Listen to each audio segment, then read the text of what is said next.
Single most risk factors with heart attack, particularly bad cholesterol, LDL cholesterol. LDL cholesterol 20 units పెరిగింది అనుకోండి 10% risk.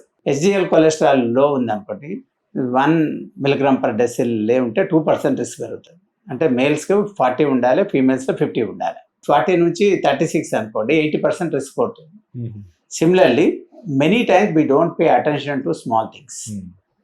High blood pressure, now recent guidelines we should maintain 120 to 130 systolic, diastolic 70 to 80. 135 నుంచి పెరిగిందంటే you are adding more and more risk.